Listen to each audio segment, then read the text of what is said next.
Assalamualaikum warahmatullahi wabarakatuh. Perkenalkan, saya Fatihul Jamilah, NIM 12221749 dari kelas Manajemen 02. Pada kesempatan kali ini, saya akan mengerjakan tugas aplikasi komputer ekonomi dengan mereview materi dari pertemuan ke-9 sampai dengan pertemuan ke-15. Baik, langsung saja di sini untuk yang selanjutnya. Dalam mengerjakan tugas-tugas yang diberikan, saya menggunakan aplikasi POM for Windows versi yang keempat. Nah, selanjutnya setelah kita mengerjakan di sini kita akan diarahkan untuk pengumpulan tugasnya sendiri melalui Blogger. Nah, kemudian untuk selanjutnya kita masuk ke penugasan. Nah, di sini jadi untuk pertemuan yang keenam atau pertemuan setelah UTS, di sini ada materi yang pertama adalah mengenai forecasting. Nah, forecasting sendiri merupakan suatu metode untuk memprediksi masa depan dalam suatu entitas perusahaan. Nah, tapi meski begitu, forecasting tidak hanya memprediksi masa depan keseluruhan perusahaan, tetapi juga keputusan yang diambil. Metode ini diterapkan untuk mendapatkan perkiraan sukses atau tidaknya keputusan tersebut.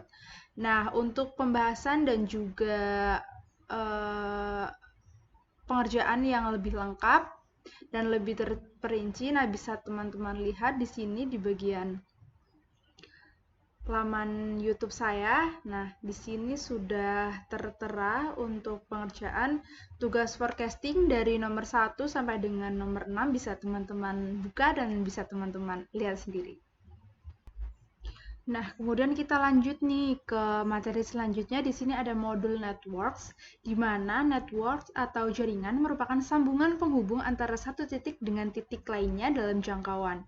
Nah, dalam modul networks ini ada 3 macam model jaringan loh. Yang pertama ada minimum spanning tree, kemudian ada maximal flow, dan ada shortest route. Nah, jadi untuk penugasan networks ini dapat kita implementasikan dalam suatu kegiatan bisnis dalam menentukan route atau jalur agar kegiatan bisnis kita itu lebih efisien. Seperti biasa, untuk melihat penjelasan lebih lengkapnya bisa teman-teman buka di laman YouTube saya. Di sini sudah tertera untuk soal network 1, 2, dan 3. Oke, kita lanjut. Nah, kali ini ada project management atau manajemen proyek. Nah, manajemen proyek atau project management ini digunakan untuk memperkirakan jangka waktu proyek dan menentukan aktivitas proyek mana yang bersifat kritis. Kemudian, manajemen proyek secara umum mencakup 3 fase, yaitu perencanaan, penjadwalan, pengawasan, dan pengendalian. Nah, di dalam mempelajari project management ini, kita dapat belajar dalam kehidupan baik itu sehari-hari ataupun dalam kehidupan bisnis untuk bisa meningkatkan manajemen yang lebih baik lagi. Nah, seperti biasa nih untuk melihat penjelasan atau pembahasan soal mengenai project management bisa teman-teman lihat sendiri. Di sini ada soal nomor 1 sampai dengan soal project management nomor 3. Oke, kita lanjut selanjutnya. Nah, di sini ada materi mengenai model waiting lines. Nah, di mana model ini digunakan untuk menciptakan model antrian yang menguntungkan bagi produsen dalam meminimumkan biaya dan sekaligus menguntungkan bagi konsumen dalam mengurangi atau meminimumkan waktu menunggu bagi konsumen. Nah, biasanya nih kita di dalam sebuah antrian panjang, nah kita dapat menggunakan nih materi waiting lines agar waktu kita itu bisa lebih maksimal dan lebih efisien, tidak perlu menunggu lama-lama dengan menggunakan metode waiting lines. Nah, kemudian untuk melihat contoh konkret atau pembahasan mengenai soal terkait dengan model waiting lines, kita bisa lihat di sini ada soal nomor 1 sampai dengan nomor 4. Nah, mungkin untuk pembahasannya karena lumayan panjang, jadi bisa teman-teman buka sendiri di laman YouTube saya. Jangan lupa subscribe ya, teman-teman.